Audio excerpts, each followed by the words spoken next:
Hey everyone, it's Ed, and I'm here with a legendary Australian player. Oh, well, he's American, but slash Australian, right?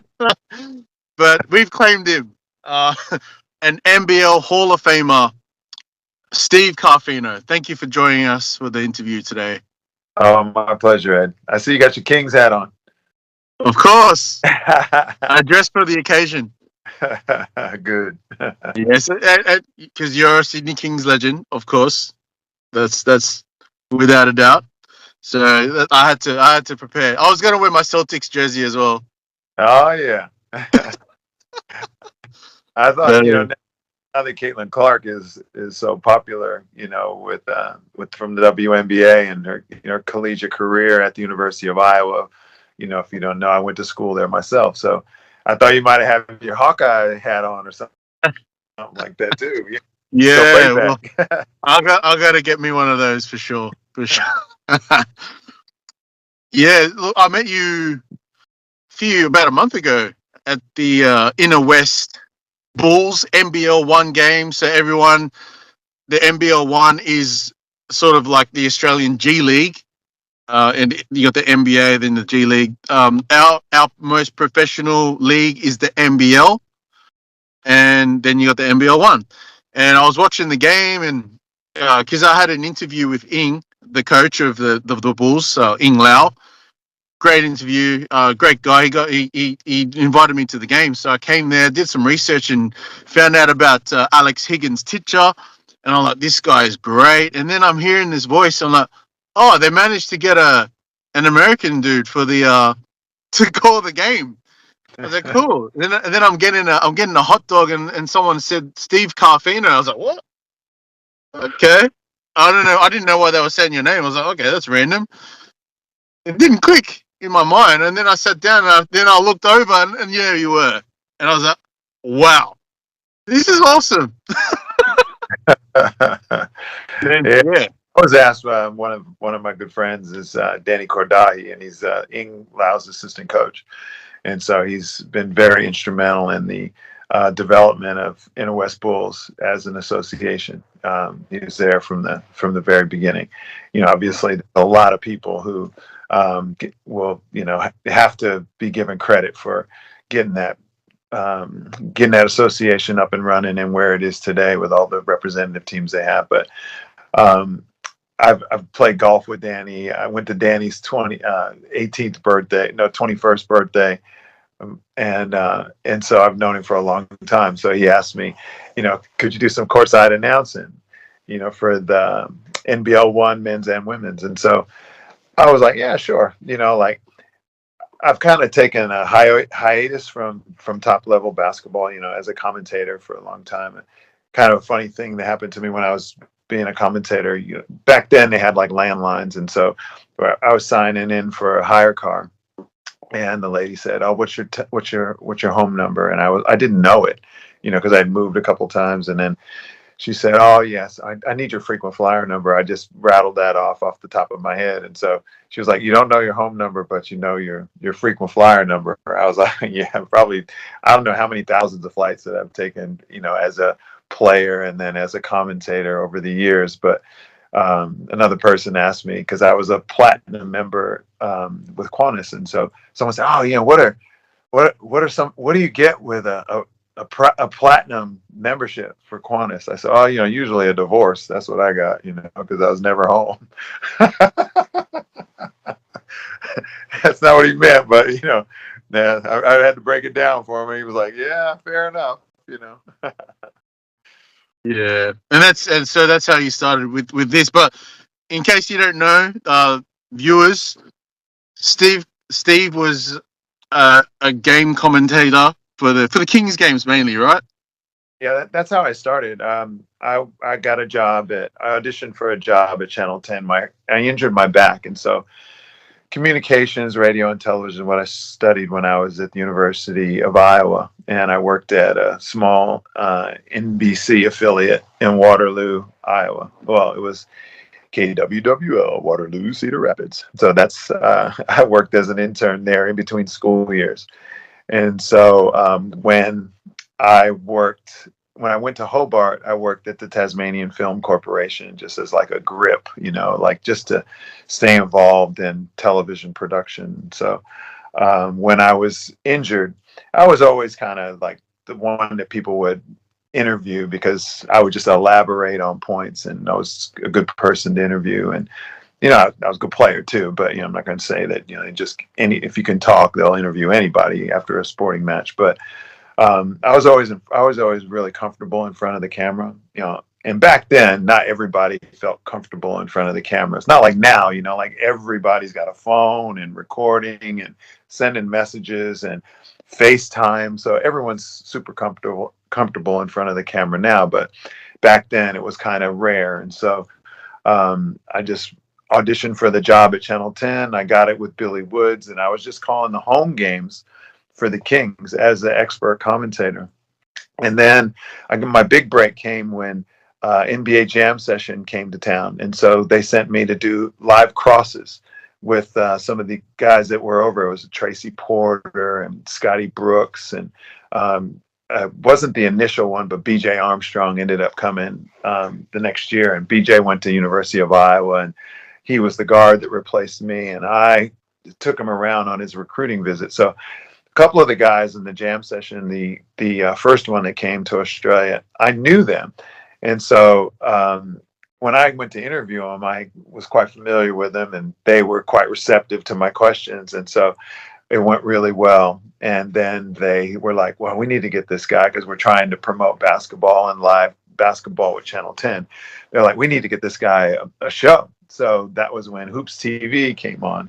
So not only was I doing the games, I kind of skipped one. They thought, instead of just doing the home games, they sent me to all the Kings games, home and away. So I was like, oh, cool, double the work, because I was just getting paid per game. And then they wanted me to do Hoops TV, and I started, making a bit more money. And then I was able to quit working for the Kings as a development officer, and I started working full time in TV. And I just got one gig after another. I worked NBA, NBA Game of the Week with Billy Woods, and then I switched over to Fox, and it just I basically went back from 10 to Fox, back to 10, back to Fox, and I've been fortunate enough to and had a really good run and really enjoyed.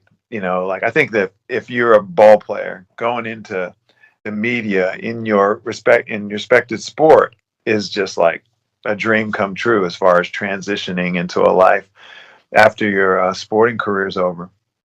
Mm-hmm. Yeah, like for me, I do recall 90s, could have been the early 90s.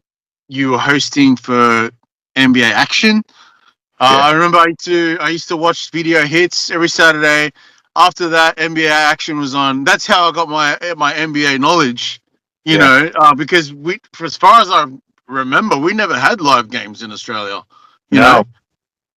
Remember those tapes that people used to get? It was Pontel or something like that, and they used to VHS, put them in. The game might be like over a couple of years old, and you'd be sitting there, oh wow, like I just got one with Michael Jordan, or I just got one with Larry Bird. Or it was treat just to see an NBA game. It was a trip. How things. Was it Steve Vizard, that show? Remember, it was just like a takeoff of David Letterman. He just copied everything that he did, and he just put it on Australian television. That, man, that was a long time ago, wasn't it? I didn't think that was a fail, because I was only a little kid, but I remember Fast Forward and all that, like Full Frontal, all that, those skit shows, and they were hilarious. And it's sort of the late night TV never really took off in Australia. Like I think Rove then tried, but that wasn't very, But Steve Vizard, I thought that was great, right? Yeah. But maybe for me, because I was just like, that's the David Letterman show. Everything to having a cup right on there. He just did. I was like, man, change it around a little bit, But people hadn't grown up watching David Letterman like I had, so maybe. Maybe it was a different point of view, but I was like, come on, man, like And then soon as I think it was a rival station, I can't remember who it was. Seven. I don't remember whether it was on 7 or 9, but whoever the rival station was, they just put David Letterman on, and that was the end of the Steve Eisner show.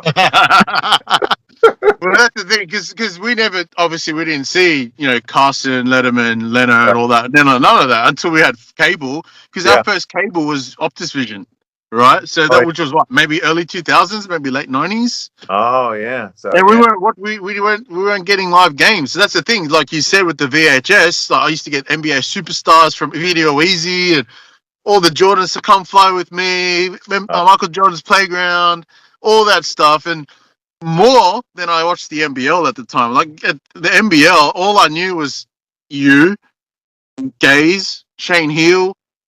That was about it. And then late 90s, obviously Luke Longley. Everyone knew Luke Longley. yeah. And because that was just, he was the best. Like, how can you beat that? Being on the same team as Jordan and then winning 3 chips. Like, I Oh think my. maybe there was a turning point there in terms Oh. of popularization of it in Australia for sure. Would Oh you yeah. say? Yeah. Yeah. For sure. And you could follow any team. Once it cracked that um, entry into Australia, and the interest was there. And that's the difference. Like when I was a kid, I was a Dodgers fan because we're from LA, and I was also a Lakers fan and a Rams fan because those were the teams in LA. And you were a fan of the team that was in your city. Now people just follow players. Like, oh, I'm a LeBron fan, or I'm a D Wade fan, or I'm a Steph Curry fan. And you can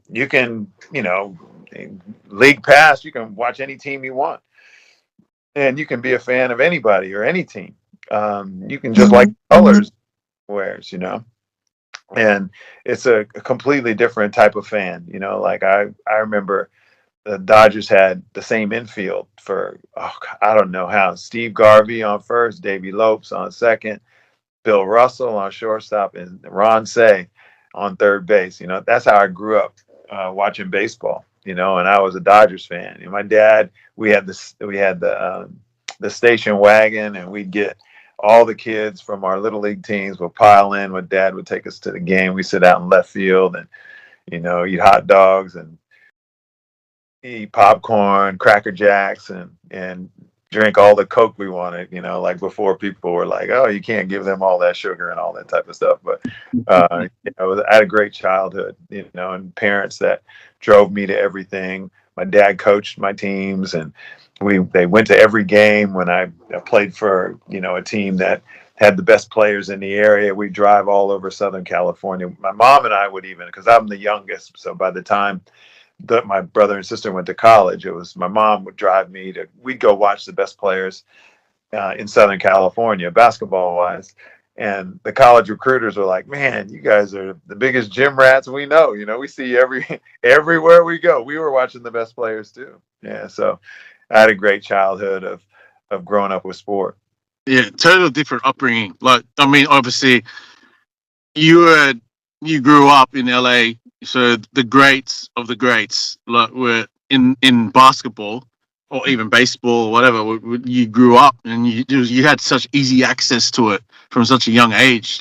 I mean, so would you say? So you said Lakers because you were already playing in the '80s, like early '80s. So I mean, at the same time as the Showtime Lakers. So what were you more of a what Jerry West sort of? Or was that too far back?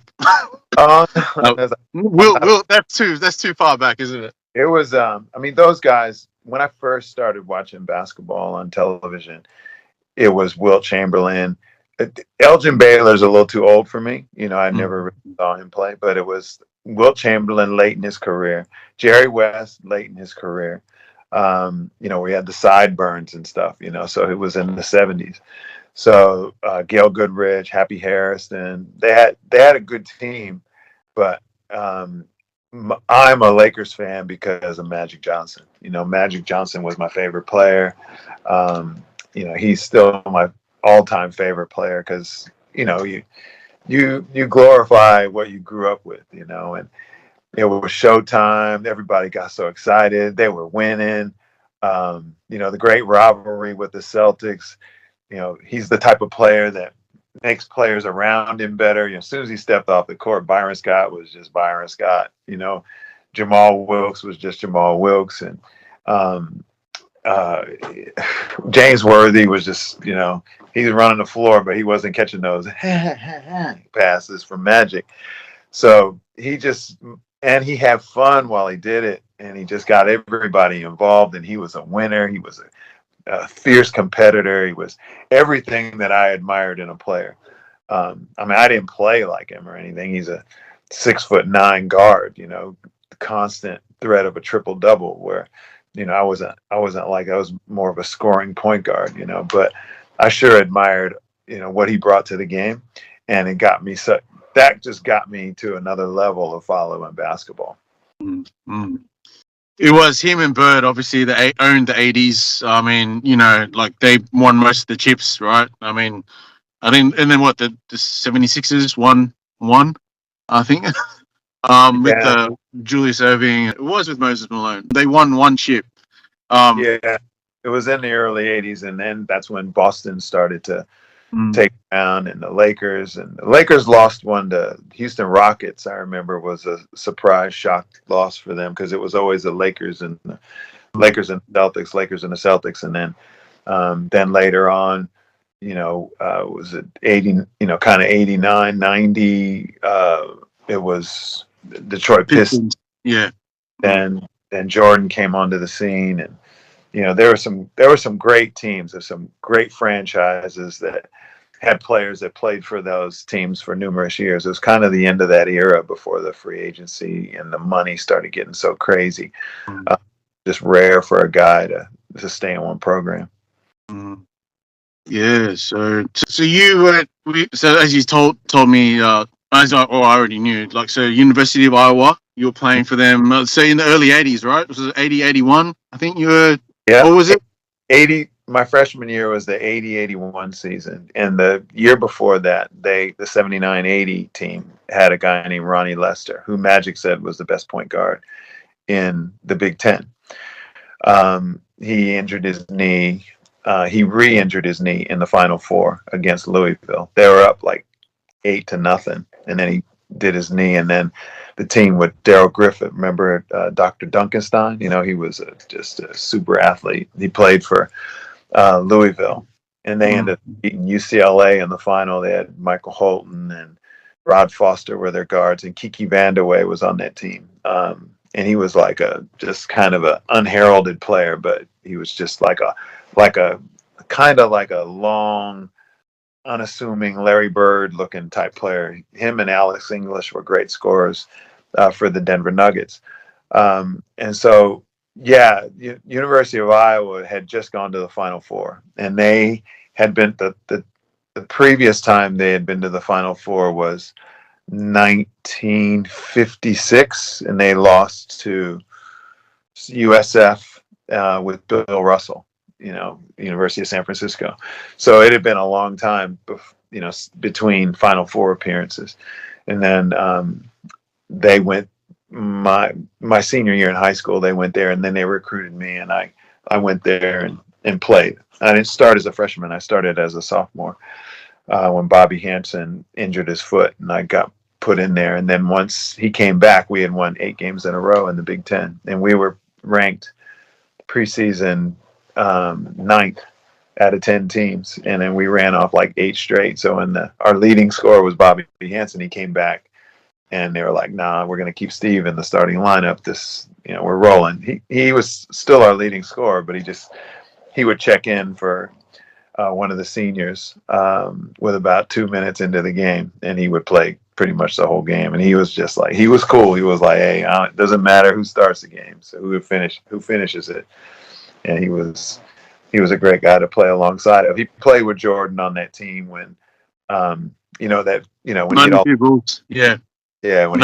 he won a chip. Yeah, I mean, amazing. So, like a connection there. I mean, it's just funny how things obviously we'll come back to Steve here, because I know, like, it's amazing how he had quite a run in the NBA. But you for University of Iowa, you were MVP in, what was it, 84? Yeah, 80 for my senior year. Yeah. So you got MVP, but you guys came like second last in the Big Ten, right? Yeah. We Lute Olson was my coach for my first 3 years. I love Lute Olson. Then we had George Raveling, and I didn't like him at all. You know, I just thought he was I just thought he was full of shit, really. You know, like you know, he had all these great speeches. He was a great motivational speaker, but I just didn't think he was a very good coach. You know, like every time we would play a team, he would be like, "Oh, we got a new offense." It would be whatever the team that we previously played were running. You know, like we'll call this Illinois, Wisconsin, Wesleyan or something like that. You know, these small schools. You know, we're a Big Ten school, and I remember we were ranked fifth in the country in the preseason, and we had played Oregon State in our Amana VIP tournament at in Iowa, the one that we hosted in the preseason, and we beat Oregon State, and they had a couple of guys that played in the NBA on their team, a guy named Charles Sitton, and so my senior year we play him at our place and we beat him.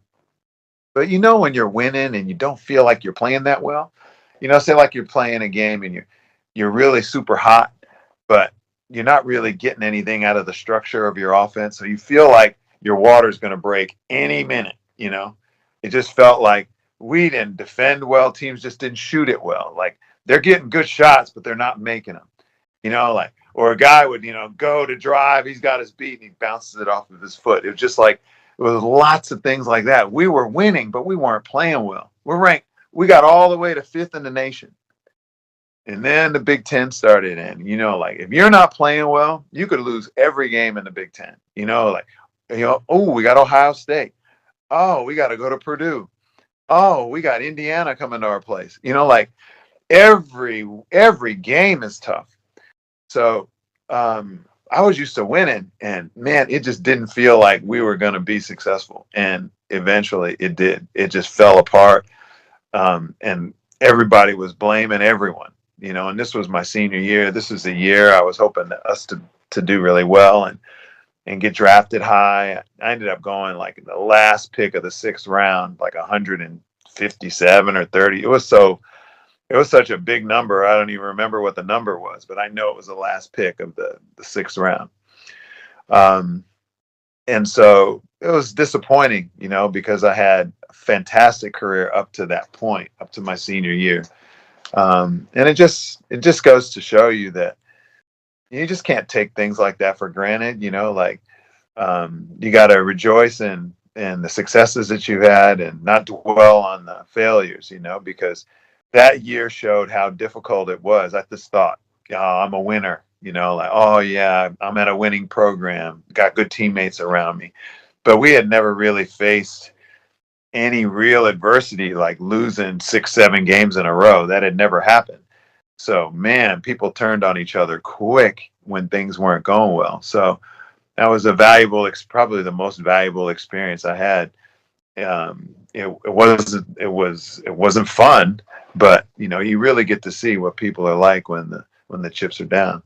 Wow, I mean, but you still managed to get MVP. Do you think maybe that sort of assisted your hopes, the results, and you actually getting drafted?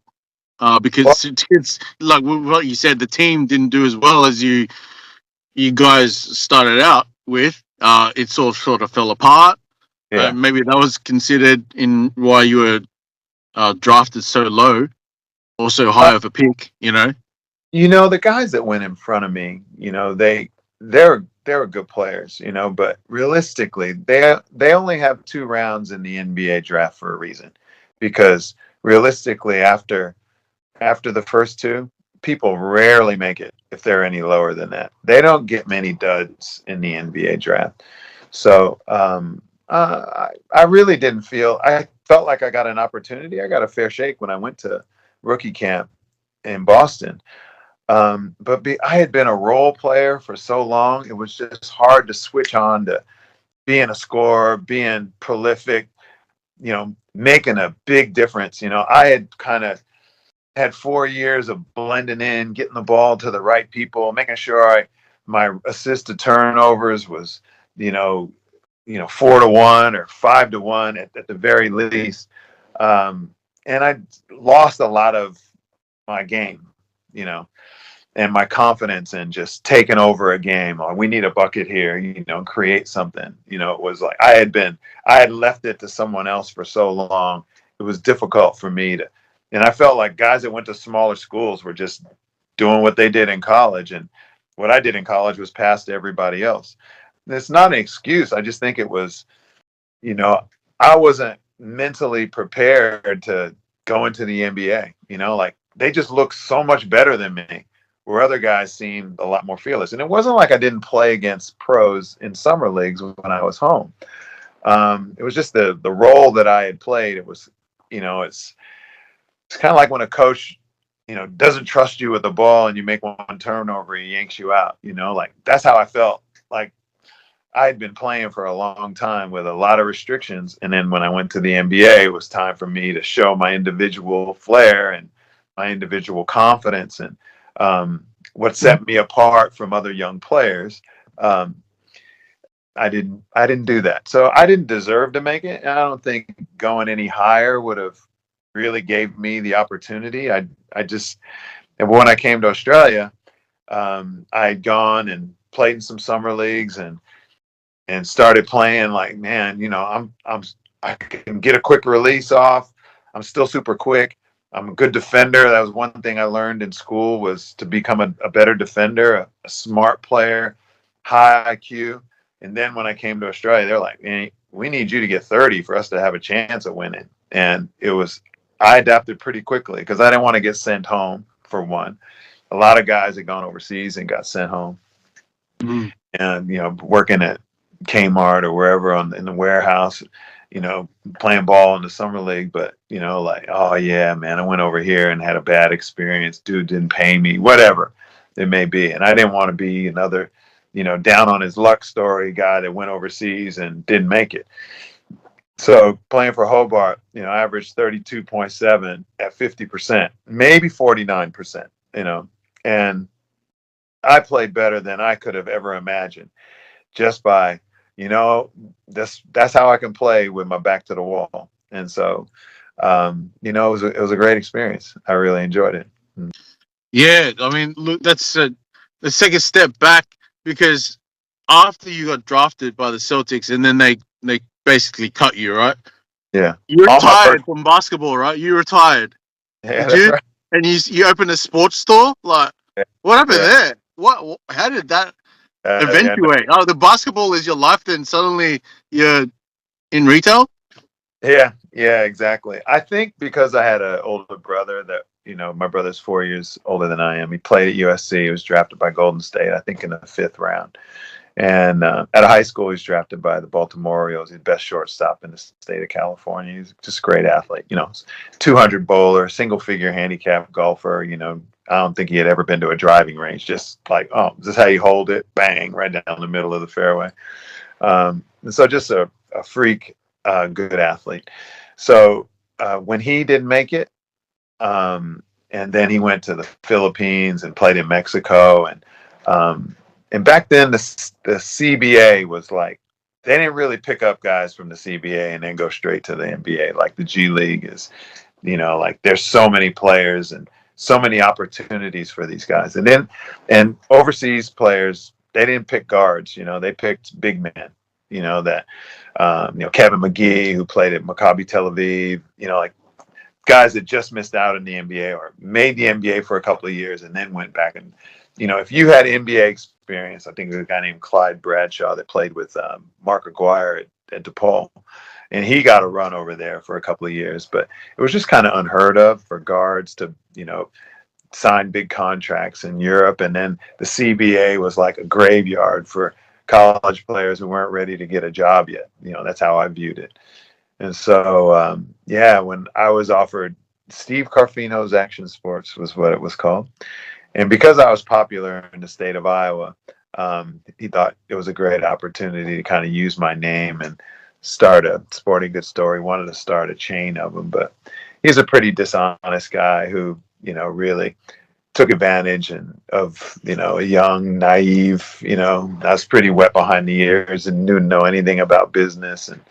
And so, that was a learning experience too, that, life isn't just like, oh yeah, I'm a nice guy, so everybody's going to treat me well, so that was kind of an experience that I had to get over and get some,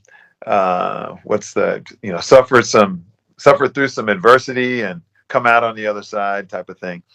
So, it was, when I look back on it, it was what it was, guy tried to take advantage and make some money, and he wasn't able to make money. And then it was like, look, man, I'm still hooping. I'm young. I'm killing cats when I play.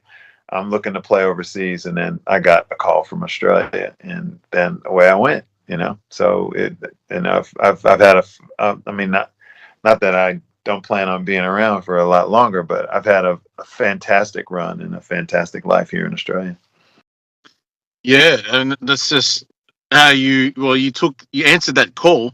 You accepted that invitation. You came to Australia, Yeah. and then you just blitzed it in the NBL. You were NBL first team, all NBL first team for the first 2 seasons. Yeah. Your rookie and your second season. Yeah. And you were averaging like 30 points a game. Like, you just blitzed it. Yeah. Your confidence was back.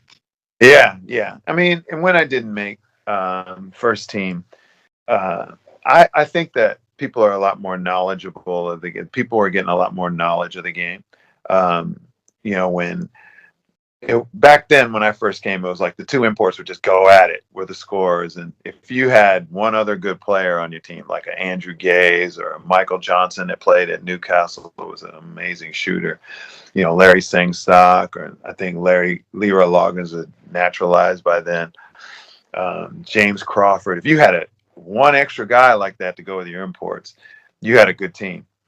It's not like now, the entire roster has played ball overseas or played ball in college. Even a good college, but I know Andrew Vlahoff, graduated from Stanford and came and played in the NBL. He was like demanding top dollar. He was one of the best players in the league straight away. Now, like if a guy comes back from college, even like Zabe Cooks when he came back from Winthrop, I think it was Winthrop that he went to school. He was a good player, but he wasn't like, a cornerstone marquee player for the Sydney Kings. He developed into one, but you don't go straight from college to dominate the NBL anymore. It's a tough league, like it is easier to score in the NBA than it is to score in the NBL. Numerous NBA players have said that. If you can average 17 a game in the NBL, you are doing something. I don't know LaMelo Ball average, but he was balling out. He was balling out. He was a lot better than I thought he was. But now this league is used as like a springboard into the NBA. You've got to have NBA experience if you're going to be an import in this league. It's just simple as that. Yeah. Or like you're playing for, a top European team, but you've probably played in the NBA for a minute and at least got a cup of coffee there to even have a shot as an import. That's how good the league is now. And that's the thing. Like, it's just like we were saying with Magic and Bird, like the popularization of the game as a whole on a global scale. And then obviously Michael Jordan, because when I was in school, like I said, we didn't get the games live, the NBA games. But he was the biggest damn things ever. And we were there collecting basketball cards, and Michael Jordan was the biggest thing ever. Like we didn't even need social media or anything like that. He was just the GOAT, at the time. You know what I mean? Like, it was amazing. But the globalization, that really definitely started, well, especially the Olympics, 92 Olympics, Barcelona. Mm-hmm. Everyone every nation saw what the American basketball was like, and they sort of set the bar was set high there because they beat every team by average of like 30 points, like compared to now. Yeah, the commentators are saying this is the best basketball we've ever seen in the Olympics ever, and it was close. And Team USA fought for it right down to the end. Yeah. I mean, because people are saying that that's the best team ever assembled. Of course, the old people like myself are like, "Oh, that's ridiculous." I'm not saying that I say that, but friends that I have, they're like, "Man, there's no comparison." There's Magic, there's Larry. I mean, but hey, David Robinson and Patrick Ewing, those are good players, but I mean, look at the squad that they had. Look at the shots that they made. Look at the talent that they were up against. I have never had so much fun watching the Olympics than what I experienced with watching those games. They were so good that there were games that I didn't get a chance to watch live because I had work on early in the morning. So, and I even knew the result, and I was like on my seat watching them hit big shots, watching uh, watching Serbia just come back against Australia. Like they're down 22 or 4. I'm not quite sure what they're down by a big margin. And at no point did they panic. They felt like they were a better team than Australia. They made some adjustments, cranked up the D, and started knocking down shots and moving the basketball. They were getting whatever they wanted, whenever they wanted.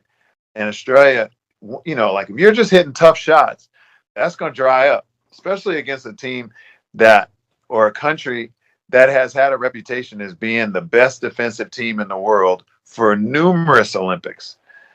So it was a pleasure to watch. I've always enjoyed European basketball as well because they really understand the team game and how it flows, and because they've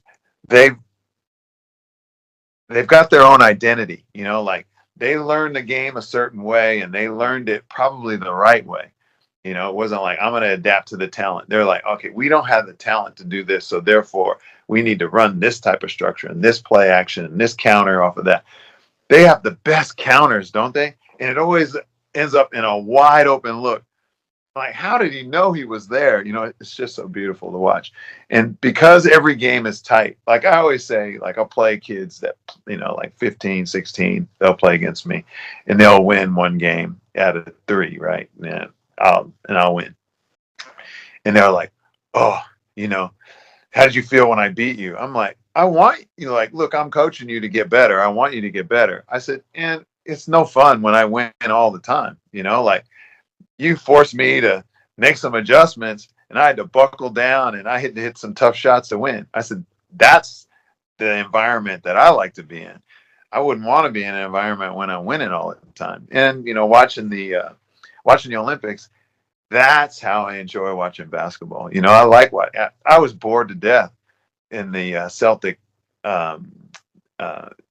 Dallas series. I'm just, oh my God, I always wanted Dallas, make a game of it, like win a game, and I was so bored. I didn't even watch the last couple of games. I didn't watch Dallas win, and I didn't watch the game where the Celtics closed it out. I mean, so many great series. I can't even recall them all or name them all, but they all have one thing in common. They went right down to the wire.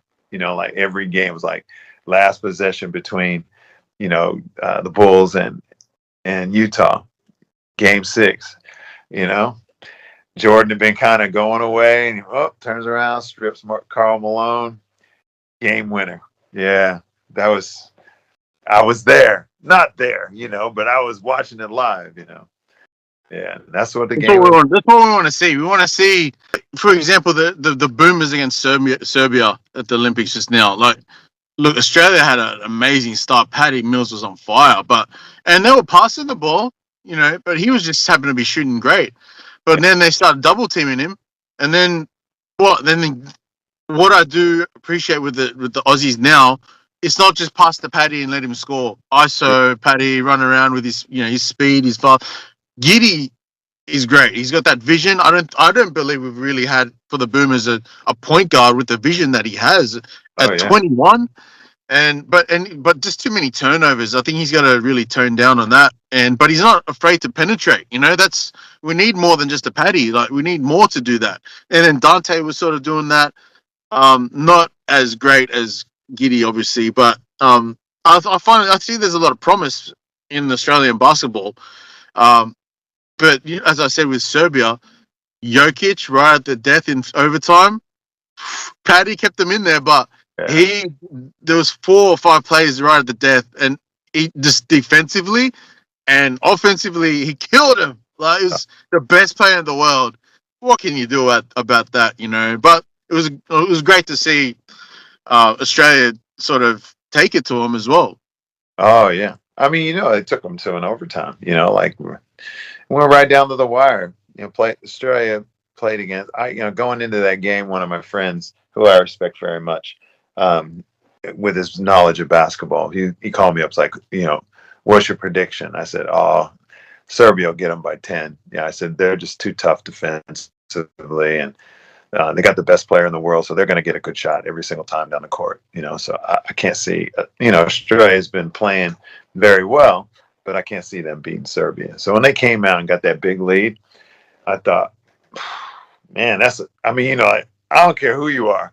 When you're down by 20 in a 40-minute game against a team that gets a good shot every single time they come down, I'm like, whew, like, but they, to their credit, they just wore them down. They got that thing down to 14 or 12, going into the half or something. And oh man, I said, man, Australia's in trouble, just because they are who they are, and they were showing this is what we got to do to get this win. And it looked like they were just like, let's just get it down to mid-teens. And that's how they were going about it, And yeah, it was great. I mean, people can say how disappointed they were with Australia. They blew a lead and all that type of stuff. How I saw it was how good Serbia was. I was just like, they showed you how good they were in that comeback, and they showed you how good they were against the U.S. They were not at all intimidated. They had a game plan that almost got them over the line. Yeah, well, that's the thing, because Dyson Daniels was hesitating. Like, there's one, he got a travel, like he had an open three, shot for a three. The guy was coming up in defense.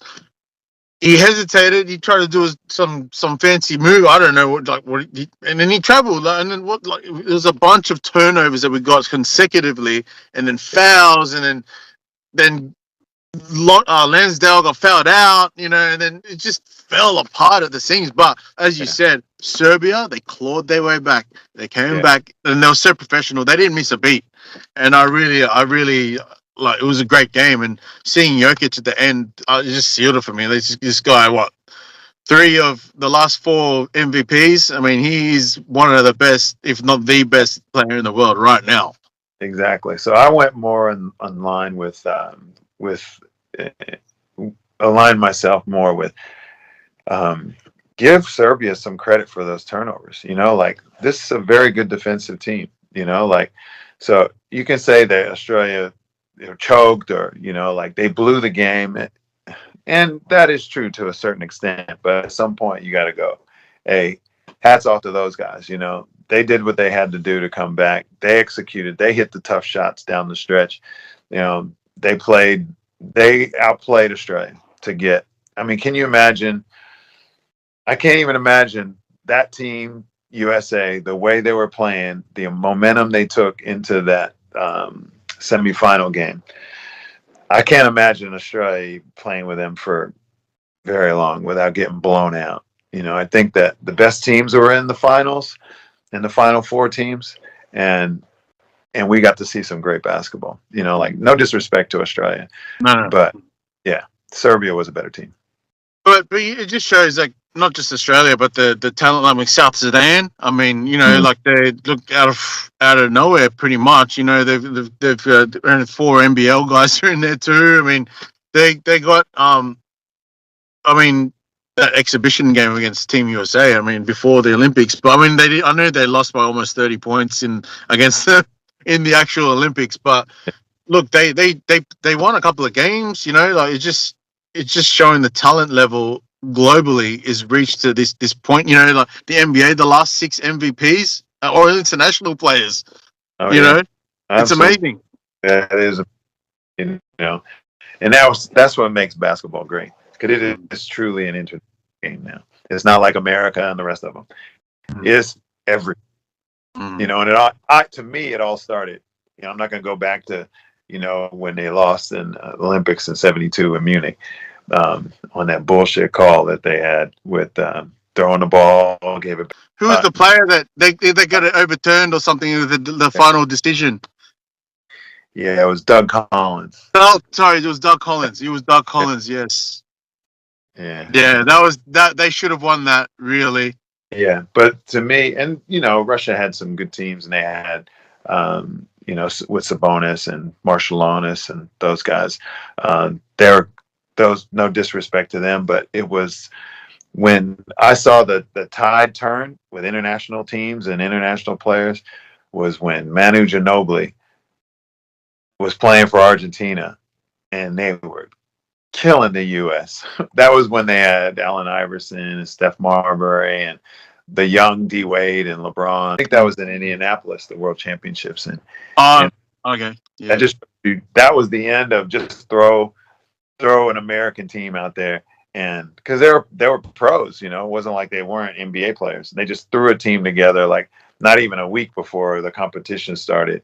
And these, like Argentina had grown up, played together since like under 14s. So they were just, they were rock solid together. They knew where each other were. They executed. They've been used to that. They weren't overawed by USA's talent because they had been playing in the Euro League for that many years, with various teams. And then their international preparation was way better than other countries. So we're seeing great basketball because of that. And to me, it went from there. That's when Coach Popovich was like, the best basketball right now is being played in Europe. And he was the one who took that, his experience at the international games, at the World Championships and the Olympics. He took that, and he was the first one that implemented all those international players. The big German center and the Tony Parker and Manu Ginobili and it was Diaw. Was it Boris Diaw? Boris Diaw. Thiago Splitter. Yeah, a bunch of guys. I mean, look, you can say Patty Mills. Like he sort of worked his way in the finals against the Heat. He killed him in 2014, the last game to clinch it. Patty Mills. But in that system though, that implemented from Europe, like you said, it just worked a charm. Yeah. It really did. So the game is truly international now. Yeah, it's pretty cool. So some of the guys that you played with, like I was saying in University of Iowa. So like we said, Bob Hansen, he won a chip with the Bulls. I think he played 9 seasons or something in the NBA. Decent scorer. Then Greg Stokes. So he was MVP after you were MVP, but he got his jersey retired. But he had a stint in the NBA, but he played in the NBL for the South Melbourne Saints. Yeah. Did you see him? Did you catch up with him? Like, what was that like? Yeah, it was. Greg was a teammate. He was like, we all hung out together because we all lived in the same area in the athletic dorm. Greg was. We had a lot of fun, but I didn't catch up with him. He was in Melbourne, and I was a commentator at the time. I wasn't in the league anymore. Michael Payne, who was on our team, he was a McDonald's All-American, and I think he got drafted by Houston or somebody like that, but he didn't actually make it. And I want to say he played for the same team, like one of the Melbourne teams. And so, I didn't really catch up with those guys at the time, because I was married and, starting to have kids and stuff like that. I saw them, but I didn't really, catch up with them. Yeah. So I was just curious because I saw the NBL and I was like, oh, maybe you did catch up with him. Yeah. We got this, I still keep in touch with those guys. Not so much Greg Stokes. His daughter plays for, Greg Stokes' daughter plays in the WNBA for the. He's a legend. Yeah. 2-time champion. Internationally, she's won multiple championships. Yeah, she's a tremendous shot blocker, just like her dad. He was a great shot blocker. Mhm. I got a funny story to tell you. I got to tell you this one. So you were talking about playing against great players. I played against. You ever see that documentary on Raymond Lewis? He's like a L.A. street ball legend. He played at Bourbon Day High School. He played at Cal State L.A.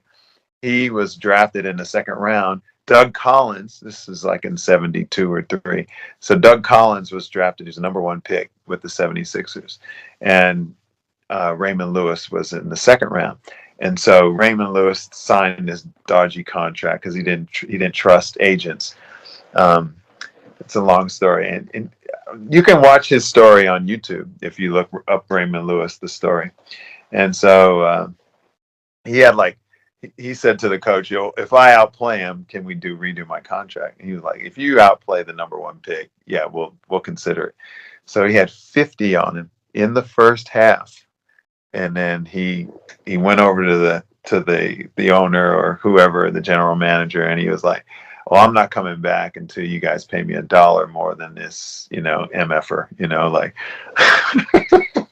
So he he was blackballed because of that terrible attitude that he had.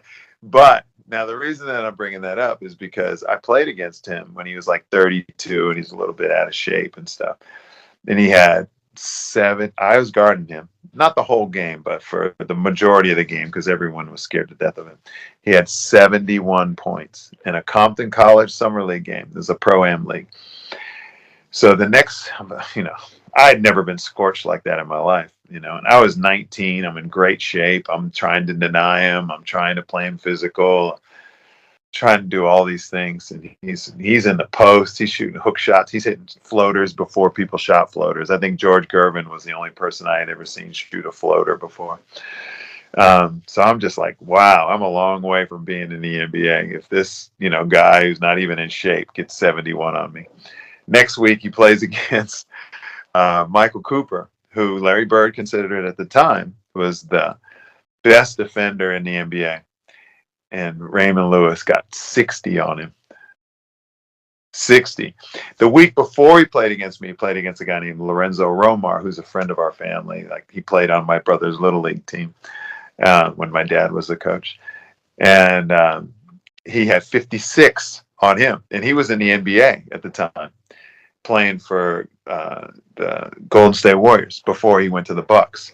So he had like about 6-7 years in the NBA, long enough to get his NBA pension.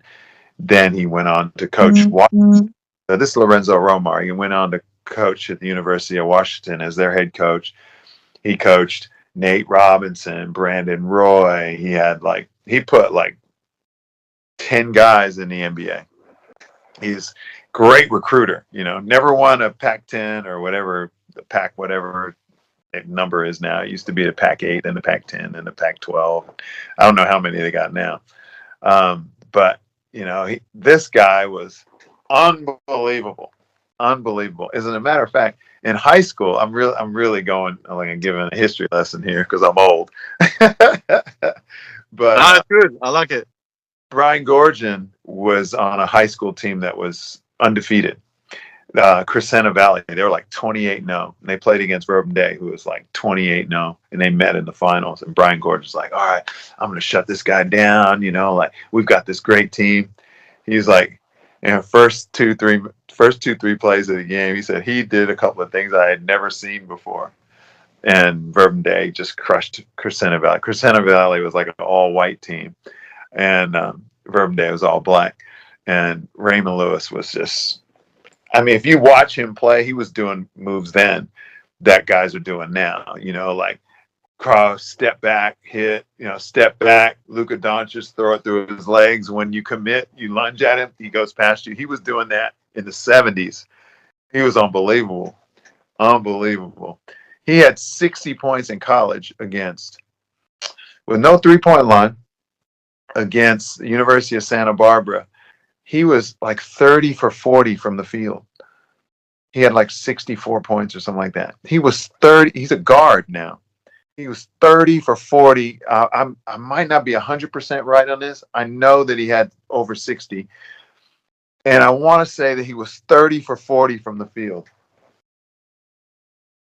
crazy. Mid range and floaters, just mid Oh range and yeah. floaters. Oh yeah.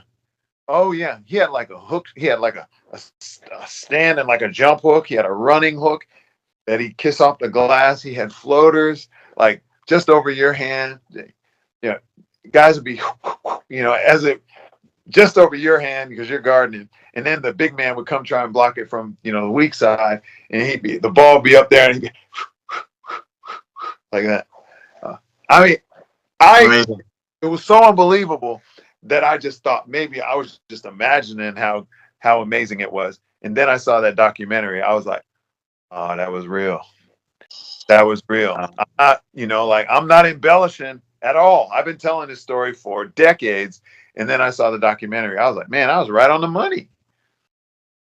Man, and he's basically unheard of. Like, I mean, especially with the younger. I don't know, young, unless you're a real sort of you know delve into basketball that much, and the history of it. Like, he's not really. No one ever mentions Raymond Lewis as an influence, or as, you know what I mean. So he's sort of like a cult figure, really. Would you Oh say? yeah. Like, yeah. Oh yeah, just like Pete Maravich. I was watching this documentary where these old black guys, said, "Man, we heard about this Pete Maravich," but they said we heard so much about it. And back in back in the day, it was about word of mouth. Especially about basketball players. I think there's a magazine called Street and Smith when I was in high school, but Pete Maravich clearly was older than I am, so I watched him when he was at LSU playing against UCLA because I was a UCLA fan back then before my brother went to USC.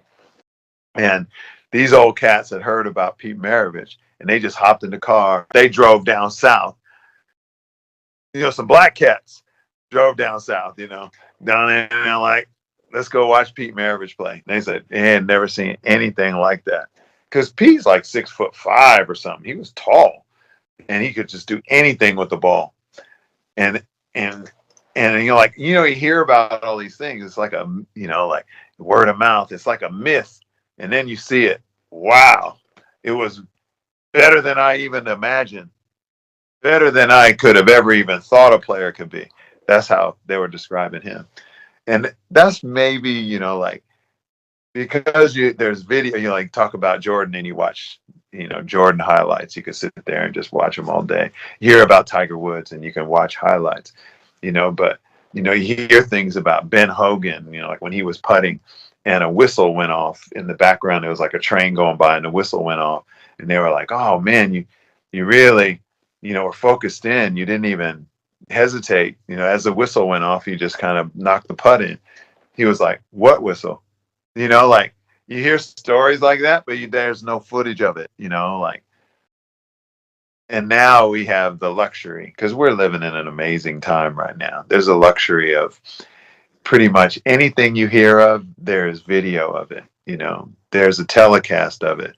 You can download it. You can ask your phone it. Like we're just living in an amazing time. Oh, I mean, look, Raygun, Rachel Gunn. I mean, it has gone viral Oh, I in a know. violent way, like violently violent, like astronomical. Like the whole world. Jimmy Fallon had I forgot her name. She was an SNL legend coming out in the uniform they wore. I mean, talk about missing the brief. They look like they're ready to play T20 cricket. I mean, coming out there, and then she's wearing the uniform doing the dance on Jimmy Fallon. Oh, It's yeah. reached an astronomical heights. I mean, talking about what you're saying, the time we're living in, everyone knows what's going on. Everyone's seen it. Yeah, and if you're not executing, you're not taking care of business, you're not, doing the sport proud or whatever it is that, like how people view that performance, whatever it is. There's some criticism coming your way. You better be ready for it. Like I think when you're on the big stage and the big platform, like you don't want to embarrass yourself. You want to perform. Obviously you don't want to be a meme. Like but when you're on the big stage like that, and people are like, oh, you shouldn't criticize her, or you shouldn't say this, and she showed a lot of courage by being that. You know what? No, she exposed herself to today's big platform, which is open to criticism, and if you don't perform, that's what happens, like when I was first on national television and played poorly against UCLA, I wanted to play bad. I wanted to play well so bad. I went like 3 for 11. I had a terrible game. Basically, choked on the biggest platform that I had played up until that point. Wanted to play well against UCLA. We're on national television. UCLA didn't recruit me, so I wanted to show them. There were all these things that motivate me to play well, and I didn't. I wasn't up to scratch. I didn't meet the call. So therefore, I copped a lot of criticism. I can't play well under pressure, this, that, what, but it was true, like I had to cop it because, if I played well, everybody would have been singing my praises, but I didn't. If she performed well, everybody would have been singing her praises, just like the little skateboarder or, it was another event. I think 1500 meter, where the first time we ever medaled, she was able to. I can't think of her name, but she was able to. She performed on the biggest stage and she got her accolades.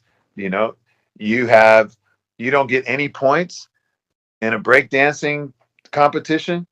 You are subject to some criticism. So I feel bad for her because I don't know. I can't think anyone has faced more criticism than her. Worldwide, everybody just jumped on it, and I feel bad for her at the end of the day. Like she was just kind of thrown into a situation that was a no-win situation. But yeah, man, if you don't perform, that's what you get.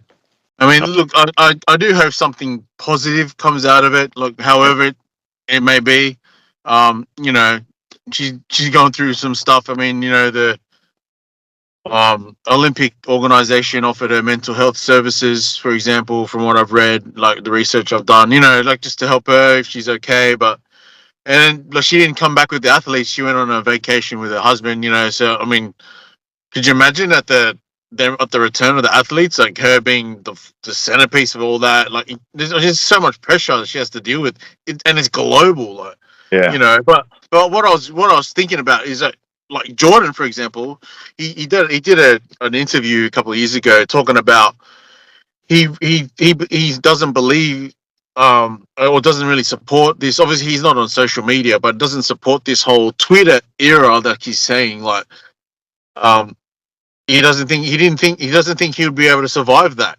because he believes in people having their own privacy. And look, he had some controversy, and then people compare that to LeBron, who has just been immaculate for over 20 years as an athlete, professional athlete on social media.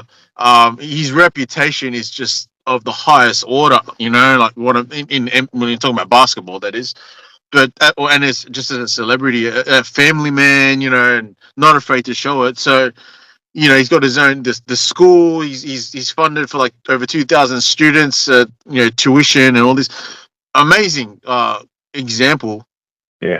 at such a high level. So I mean, it's there's ways to go about it, but you got to perform, right? And then once you get the success, then you can sort of go from there. But Yeah.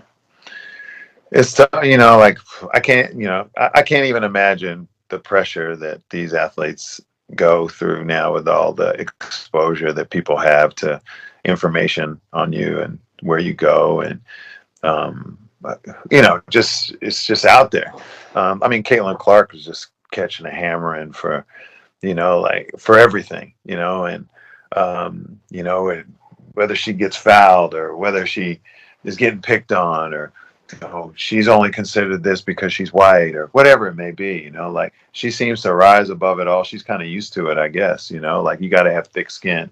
You really have to have thick skin in this day and age for it right now. But going back to LeBron, I mean, when people say I'll just come straight out. I think Michael Jordan's the greatest. I think he's the GOAT. But when people say LeBron, I ain't mad at him. It's not like I'm like, oh, there's no way. You know what? I'll be like, hey, like that's your era. Jordan's my era. So people will bring up an argument for LeBron. I was like, yeah, I can see why you would lean that way. Like he's a tremendous player, longevity. He's kept his nose clean. He's been a great ambassador for the game. What, $85 million in scholarships 1 year. In 1 year that he spent, like anybody that was eligible to get a scholarship in the state of Ohio got it because of him. I mean, that's crazy. That right there is a good enough stat to be considered the greatest, But yeah, like I just think basketball wise, Jordan with the game on the line, ooh, come up with a defensive play, like LeBron too, like, but yeah, he did it with such flair, and he was just tenacious and feared and this and that, LeBron. And I didn't tweet something. I don't really like Twitter. But I put something on my story. LeBron had these crazy stats one game. And I just said, all you haters out there can say whatever you want, but you're the same one that's going to be bragging to your grandkids that you watch LeBron James play.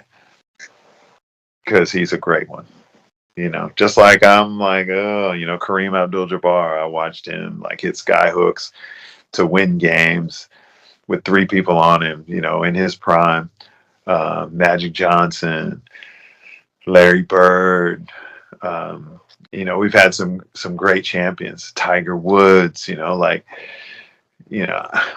that, somebody will say, well, Luka Doncic is better than Larry Bird. I'm like, well, okay, you can think that. I don't think that, but you can think that. I can understand why you think that because he just came into the league busting dudes behinds, So yeah, I think it's a great argument. You can solve it, but I just talk about it. Yeah, see, look, and obviously, look, me, Jordan, obviously in the early days, I'm a LeBron fan. I'm the same age as LeBron, so it just rings a little bit different, just the appreciation of being at his age and just to be at such a high level and all that. It just blows my mind. But also, just in between there, like Tracy McGrady to me is one of the greats. I mean, like he. Look, with the introduction of the zone defense, he was still playing ISO like crazy. He had all the moves, the post moves. He was tall, he was blocking. Like he just literally 2 times straight scoring champ. Like he was amazing. Like he just blew my mind. That was the first time through a video game that I first found out about Tracy McGrady. Was probably 2007. Yeah. No, sorry, 2004. It was 2004. And I said, who's this guy? Did my research and it just blew my mind. It was like, wow. And that was just right amongst it, But like you said, it's different eras. But what do you think? Okay, so what about, because the defense in the NBL would have been obviously different to the NBA, right? So Jordan, and a bunch of other guys have a meeting with David Stern. They changed the rules, bringing the illegal defense. I mean, didn't that make it a bit easier for Jordan to score ISO all the time? You can't even slide onto the with the primary defender. You get called illegal. You know what I mean? Like, yeah. Well, I don't think that he would struggle scoring against anything. Yeah. Yeah. His mid range was flawless, and then he added the fadeaway. It was just untouchable. Yeah, and I think that like once the game, obviously Steph Curry changed how the game was played too. Like people sleep on Steph Curry being one of the greatest of all time. Yeah, I'm like, you want to bring that into conversation? I'm like, okay, because he really single-handedly changed the way the game was played. Just like Magic did, just like Wilt Chamberlain did, just like Bill Russell with blocking shots and keeping it in play, tapping it to himself and then, like not blocking it and throwing it out of bounds. All the great ones, Manu Ginobili, like no one even heard of a Euro step before he came into the league. Yeah, so Remember Steve Nash? Man, he was killing. He was like 90, was it 90, 50, 40? 3 years in a no, 2 years in a row. He missed it by like a half a percentage one year, and it would have been, like 3 or 4 years in a row. Some crazy. He was killing people. Like he was hitting shots when people weren't even leaving the floor. They didn't know what he was going to do. Mm. Throwing that little, bounce pass to Stottlemyre and throwing up little left-hand hook shots and, like changing direction inside the paint. Everybody like, what's he going to do? And then he just like hit a little fall away off one leg. He was nice. Mm. He was nice. So, I mean, there's been some great players. So. Mm. Steve Francis, remember him? Steve Francis. Oh, Woo! yes. Oh, man. So, I mean, people need to know more about him. I mean, honestly, you just look at a highlight reel and you just think, how many seasons did he have in the NBA? Like, when he went to Orlando, that's when I first found out about him. When he came to Orlando, Yeah, he only had like 1 season or 2 seasons there, but he straight away 20 points per game. Him and Grant Hill. That was Grant Hill's best season with the Orlando Magic when T Mac left for Houston, and then it was Dwight Howard's debut. It was his rookie season. That was pretty good, but obviously before that with the Rockets and doing the dunks he could, like Steve Friend, he had all the his crossover. I believe his crossover was better than AI. I don't know. Oh, he was nice. Like you say, man. People bring players up like that. Remember Rod Strickland? Man, nobody gives love. He was nice too. There's a lot of times he crossed over Jordan. Oh yeah, his eyes lit up. I saw an interview with him. He was like, "Oh man, if I'd have taken better care of my body, I was eating McDonald's before the game and all that type of stuff."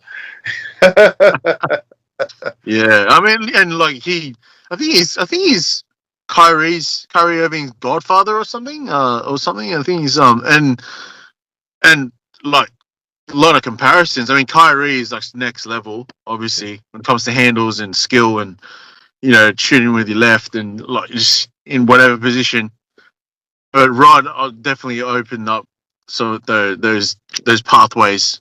Oh yeah, definitely, Yeah. definitely. I think we're gonna see more and more and more of this. Like international players.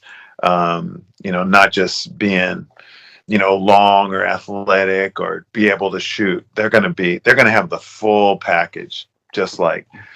When Drazen Petrovic came in, it was just like, oh man, he's giving cats 40. Like, how many Petro get tonight? Like, I think we're just going to see guys with it's just a complete skill package. Like Wembanyama. Like, oh my god, it's still he doesn't even look human.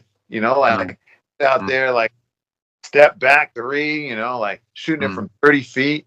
I'm just man, the skill level of these guys coming into fearless. And it's just going to be one after the. I see that 12-year-old kid dunking from France or something like that. Where is he from? Like, the future is bright. And what about Dirk Nowitzki? I mean, obviously, 7-footer. I mean, one of the greatest scorers ever. I mean, he's in the top 10 all time. Yeah. NBA scorers, over 30,000 points. But talking about that, so there's one more player I wanted to talk about. Brad Lohaus. You played with him. Yeah. He had like an 11-year NBA career. He's 6'11", and he shoots from three like crazy. Like, and you're talking from what, 87 till for those 11 years or so. Oh yeah. I mean, he was doing a lot. He was doing that before a lot of players in the NBA. That's for sure. Yeah, I mean, he came into his own when Tom Davis, who coached after George Raveling, they got rid of him, thank goodness, George Raveling, and got Tom Davis in. But George Raveling was a good recruiter, so he got Kevin Gamble that played with the Celtics. He got Roy Marble, who unfortunately passed of cancer. B.J. Armstrong. George got all those guys. I think Luke had recruited Brad Lohaus. He was from Arizona, and he redshirted, so he got quite a few years with Tom Davis as the coach. And when Tom moved him to the point, when teams zoned Iowa, they moved him to the point, and he's 7 foot. He's a great passer, and he's just finding people because he had all that size on. You know, it's always two guards at the front of his arm, and he was just picking them apart with all these NBA players, future NBA players on that team. Now that team, I think it was '87. They lost to Vegas, UNLV with Larry Johnson and Greg Anthony, and they had a couple of other guys that were NBA players, but you know they weren't household names like those guys were. But Low Dog could shoot the three. He could shoot and he could pass. That's why he stayed so long in the NBA. Yeah, I mean that was a rare thing in the NBA at that time to be that tall and to be like what you had tall guys, but they were all. I mean, and the big man was always in the post. That was their job. That was to stay in there, pass them the ball, and they're going to make something happen. Yeah. And it was an interesting stat I read the other week was that because the big man was the focal point of of teams until pretty much the 80s, until Magic and Bird, like they really popularized the guard position and obviously Bird, the small forward, sort of, and shooting from other players rather than just the center all the time. But the MVPs of the league since MVP started in 1956, since the first MVP had been centers, and besides Oscar Robertson, Bob Cousy, and then Bird and Magic, up until the 80s, they're the only other positions to win MVP. Oh wow, yeah. I mean, it was all based on the center, and then. But what I'm saying is about Brad Lowhouse coming late 80s and doing what he was doing. I mean, like, wow! And you played with him. Oh yeah, yeah, and it's the emergence of European basketball where it was pick and pop instead of pick and roll, and it was stretching the defense out, and Vlade Divac was with that team and they were always trying to get him to get his back to the basket. First thing he would do is just square up because he could pass and he could shoot, and he was extremely mobile. And so that just changed the face of the NBA, and those guys were like the pioneers of it. They weren't winning, but they were making a big impact and a big influence on the way the game was played. And then obviously the success of the international teams from Europe, really like they started implementing drive and dish, or like spread the defense out, leave the middle empty so guys have somewhere to drive to. So that just changed the way the game was played. But I must admit though, there will be another back to the basket center that's going to change the way the game's played. It just changes, like once somebody starts dominating, you got to go get one of those. You got to go find. Yeah. Look at Jokic. Isn't he already that? Except he can shoot from three and pass like crazy and do everything else like a savant. You're right. He does back to the basket. I mean, the Nuggets sort of rely on him to do that because he's so skilled. He shoots so accurately without even barely jumping. Yeah. He just sort of has a slight fadeaway, and he shoots it high in the air and just finds that perfect loop in the air and it's a swish every time. I mean, that's what I mean. Like, it's phenomenal, anomaly, and he's an anomaly. Oh, the way he lumbers up and down the court, he wasn't about as athletic as, I don't know. I don't even know what to compare it to. He don't look like he's in great shape. He just, he's just there. He looks disinterested, and he's killing you. I think that he would have probably been MVP of the league sooner if people realized, wait a second, he dominated in every area, Remember that one where he's falling away on the baseline off one leg, and it just went like you said, with the high arc, it just went straight through, barely hit the net, just straight through. That was game over. He hit that one. I mean, but then we're talking about the big men. I mean, how many have won MVPs recently? Giannis, Embiid. Embiid was going to win MVP before he got injured this season. But honestly, he was the leading vote getter. But not to say that Jokic didn't deserve it. I'm a huge fan of both. I mean, and then Embiid. I mean, at the Olympics in the final, he kept them in there those first 3 quarters against Serbia. He scored his 19 points. Offensively, he's amazing. I mean, I wouldn't say, but that's why I'm saying the big man. It's and you said Wemby. I think it's coming back. I think the big man is getting more popular. But the thing is that they got more of a skill set than we've ever seen. They're not Shaqs or Dwight Howards anymore. Or Yeah. I mean, I wouldn't. I think Olajuwon had a great mid range, regardless. But these guys are shooting from three like anything, and their free throws are amazing. You know, like a complete game. Yeah. Yeah. I know. We can talk all day about all these cats. Yeah, man. Oh yeah. So I was going to ask some questions from my co-host Muzz. Yeah. He couldn't make it. So I've got a couple of questions here. So, what was your most memorable moment on the court during your career?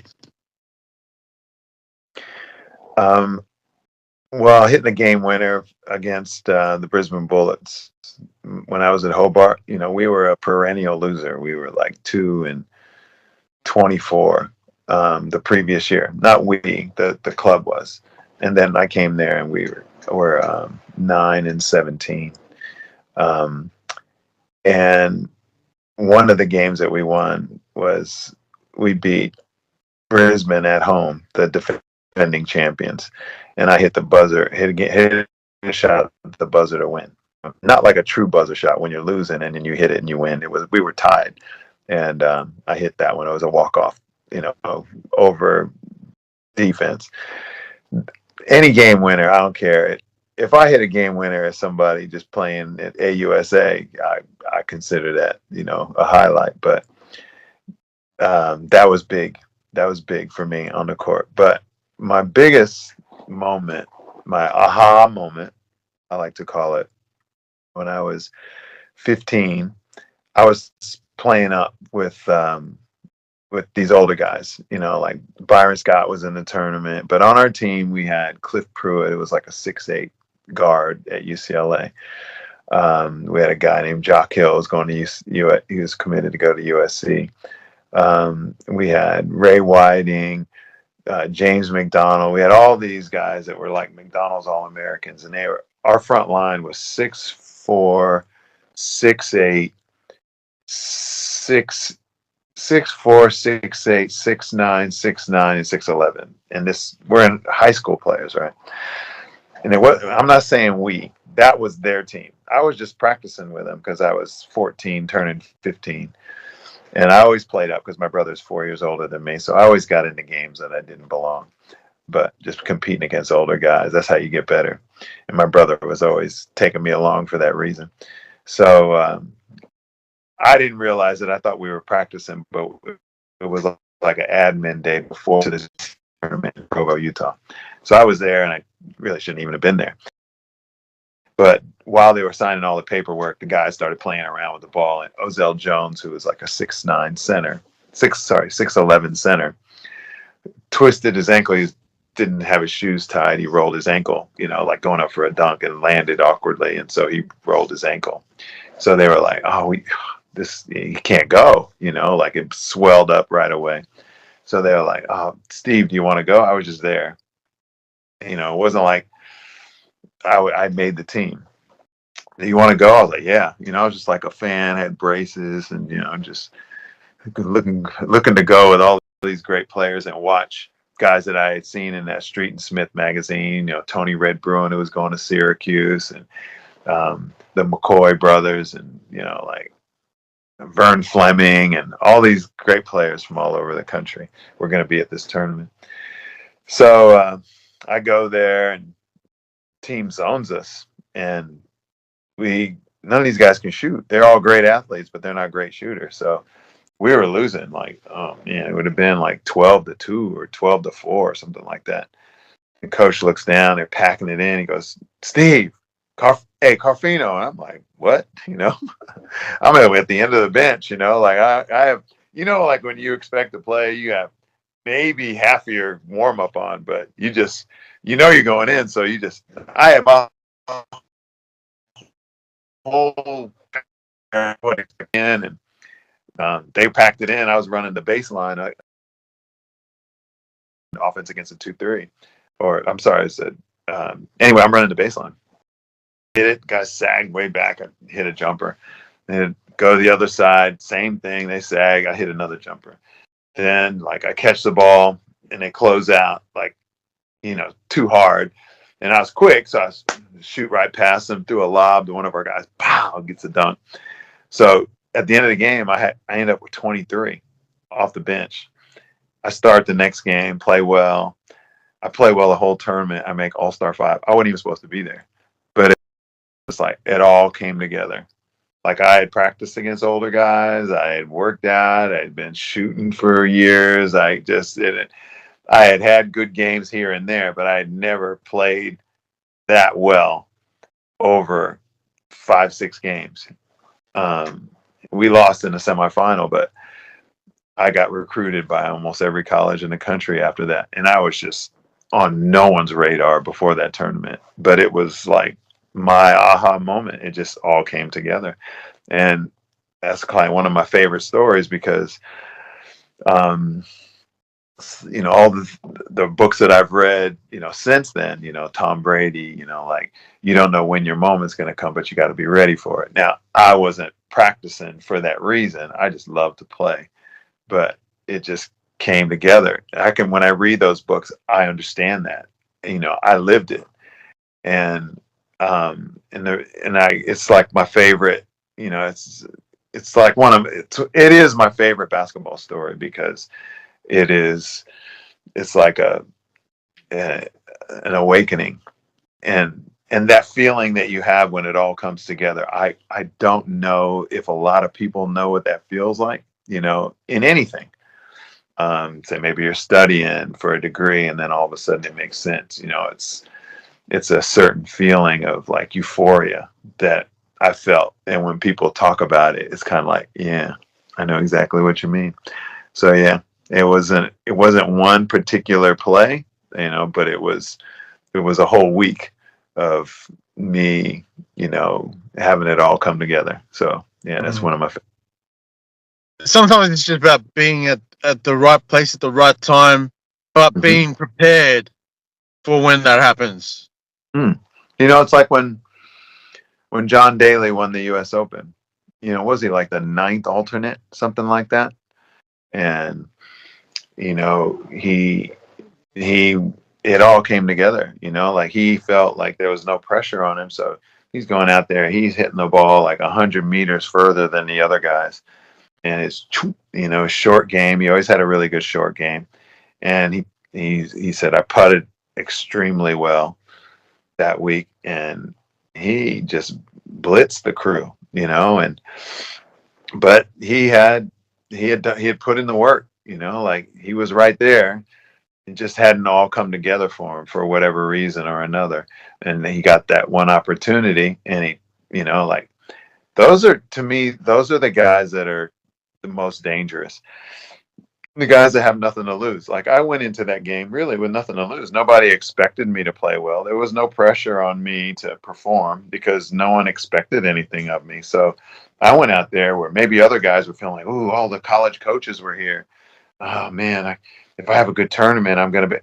And I wasn't thinking like that at all. I wasn't expecting to get off the end of the bench. And so when I got in, I didn't feel any pressure at all. I just thought, oh, that guy, yeah, you're going to leave me open. I can make any shot. And then, like anybody, if you hit a couple of shots, you're feeling a little different about yourself than, if you've missed your first 4 shots.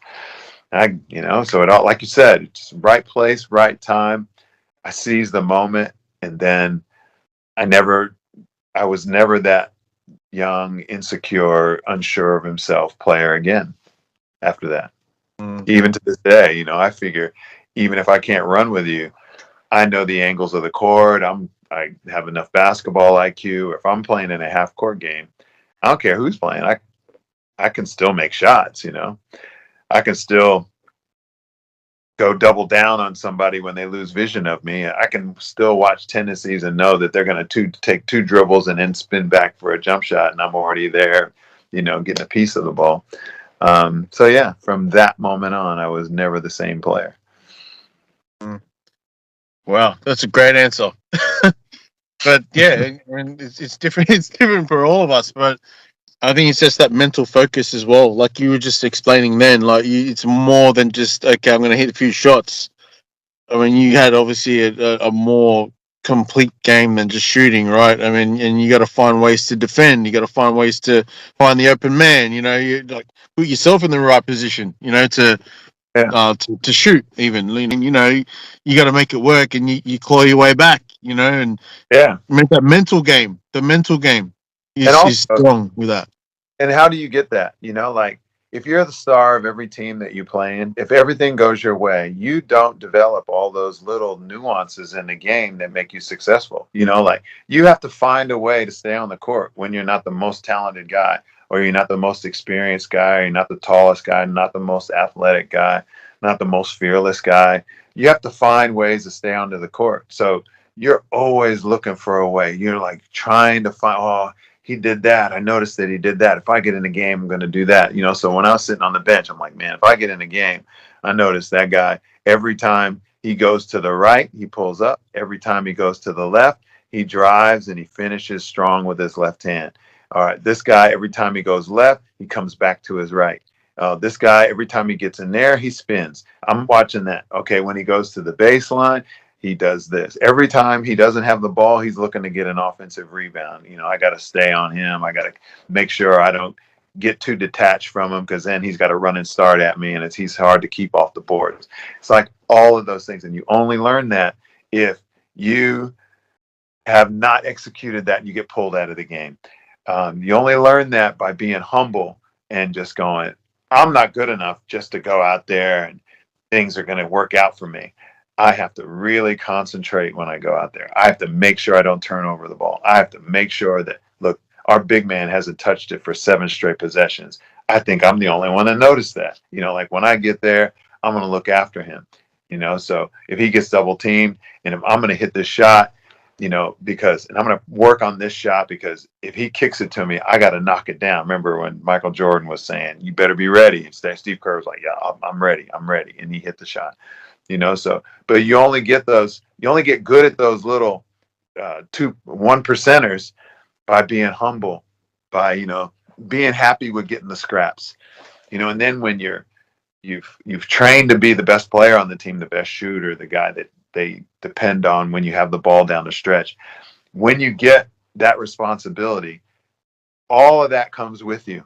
It's like somebody who's worked at a company and they've worked at an entry level and they've worked their way up and now they're executive. They have a different respect from all the people at work that instead of someone that has been given that opportunity, by, his dad is the CEO, or, like he went to Harvard, so therefore he was just given this position instead of the guy that earned it. I feel like as a player, I earned it.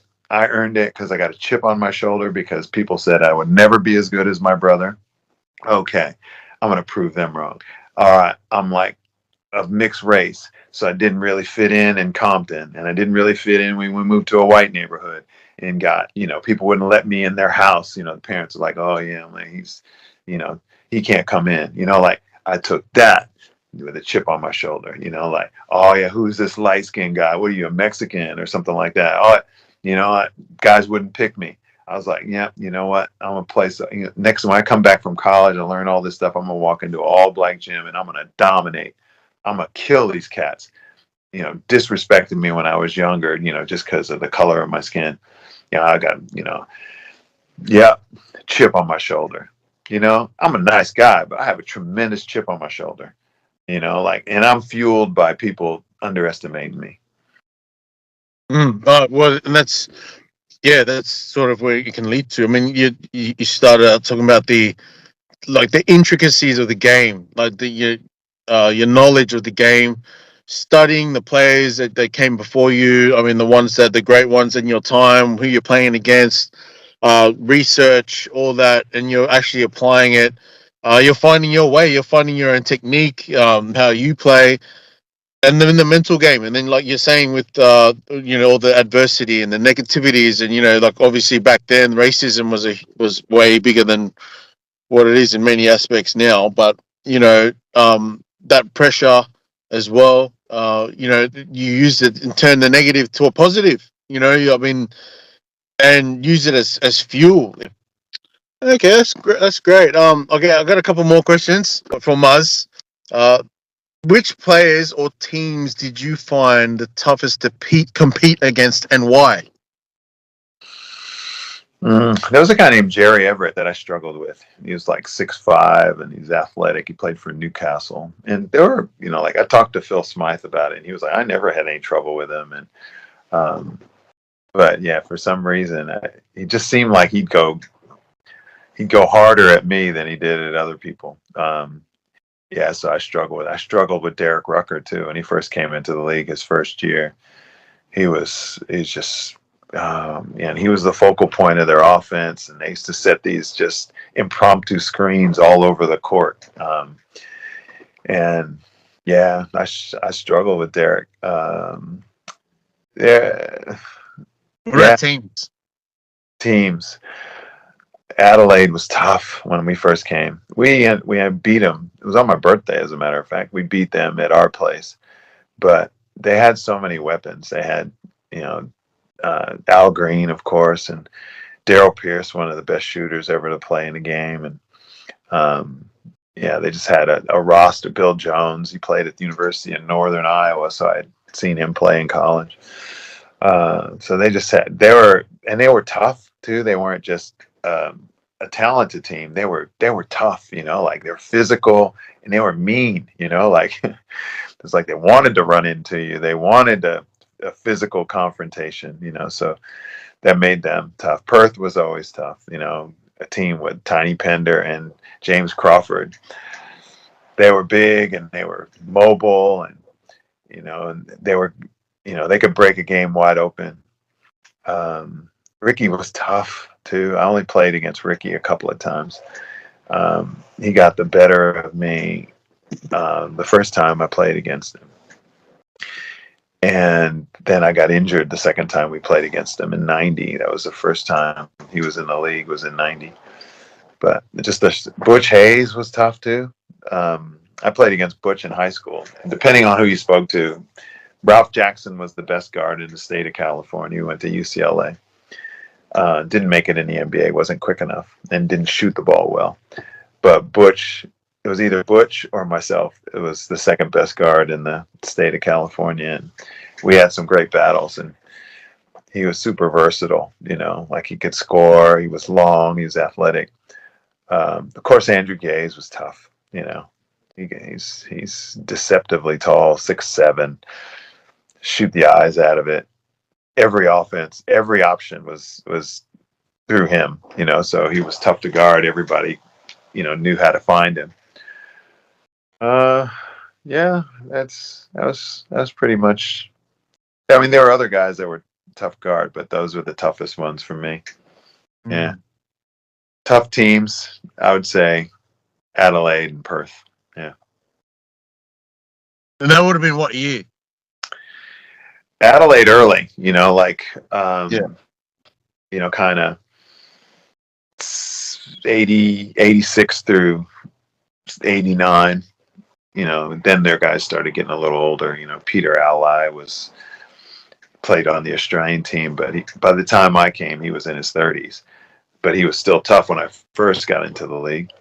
But I only played for 5 seasons. So, facing somebody over a number of years just didn't really happen, other than Andrew Gaze. But I used to have my way with the Tigers, though. I had 52 on them once. So, it wasn't like I was afraid of them, but he was a tough cover. Like when I was playing with the Kings, I had a different role. So I would usually have the toughest guard. And so I would have to guard Andrew. And one time he had 38, and they asked his dad, they're like, oh, what'd you think of the good defensive job that he did, that Steve Carfino did on your son? He was like, he had 38.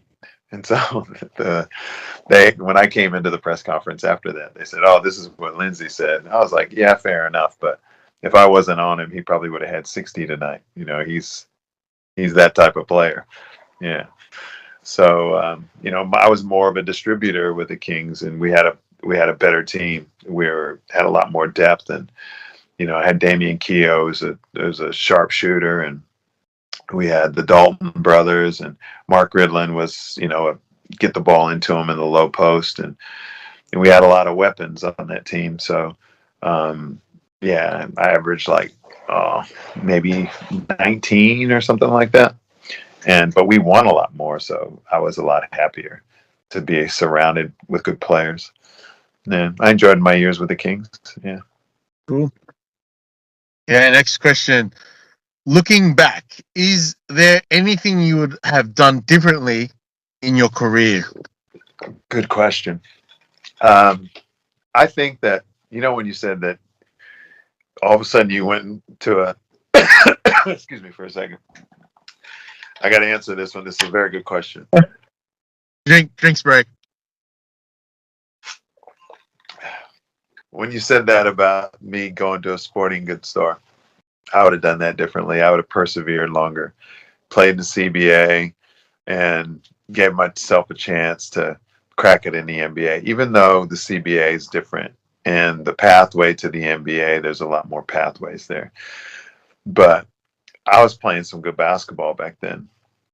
And yeah, I think that I just respected how good the league was. And I wasn't, I didn't have the blind optimism that players had, because my brother had a negative experience with being cut by Golden State. And it was more about him than it was about the situation. Now that I look at it, like I was a different type of player that never really backed down from an overwhelming challenge. I had overcome the odds so many times, and I didn't give myself a chance to overcome those odds. I think I just backed away from it. It was just too daunting, and I didn't want to be that guy that would play in Montana and Wyoming and Maine, for some tiny little town in some freezing weather.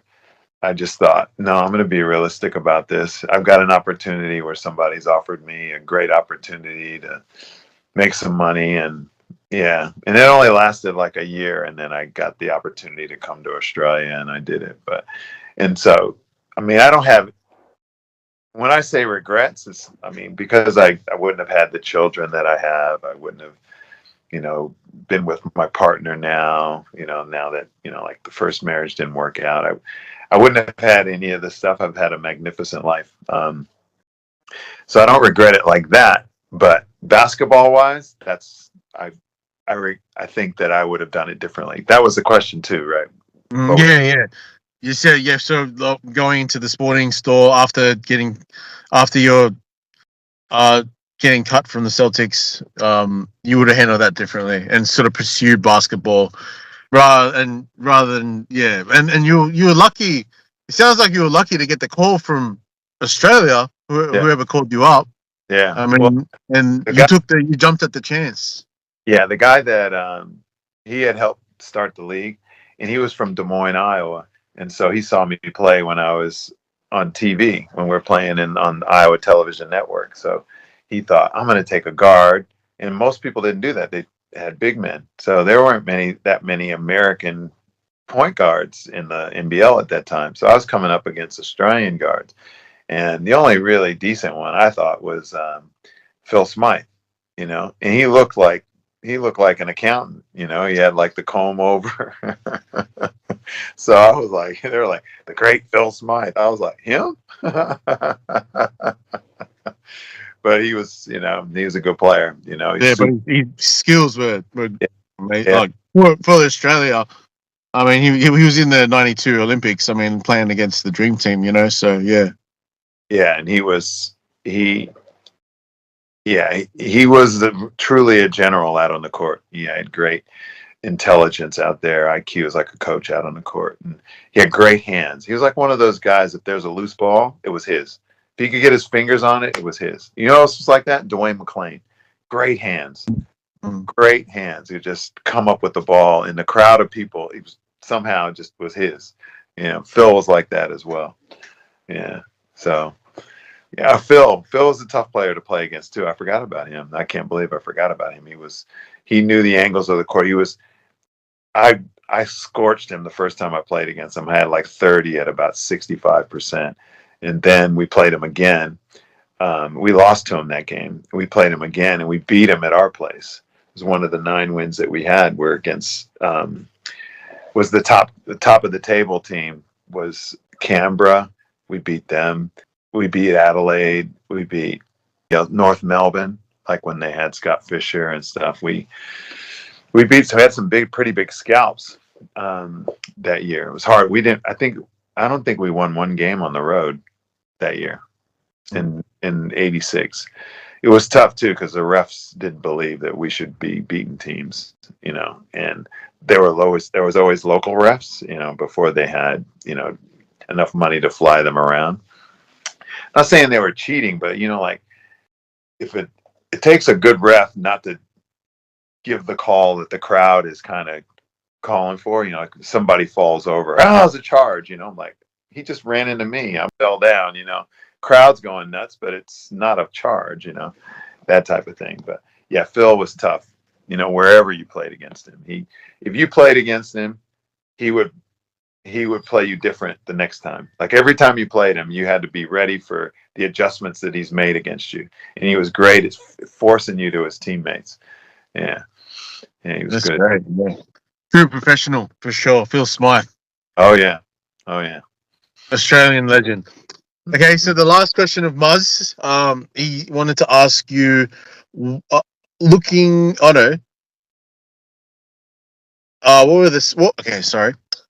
were some of the biggest challenges you faced as a pro athlete? Coming back from injury, that was a tough one. I had a knee, I slipped on the logo and required surgery. That was tough because I wanted to come back. I probably came back a bit too quick. That's probably it, really. And then I had the back. Obviously, that's the one that forced me out of the game. Yeah, okay. Injuries. Just injuries, yeah. Okay. Yeah. Because obviously you only had 5 seasons in the NBL, and injuries took its toll on you. I played hard though, and I'm not. Like guys that have that longevity seem to have a similar build. Like Jordan was never like a stocky guy. Like Charles Barkley, he's stocky, and the game just, wore him down, like because of that build.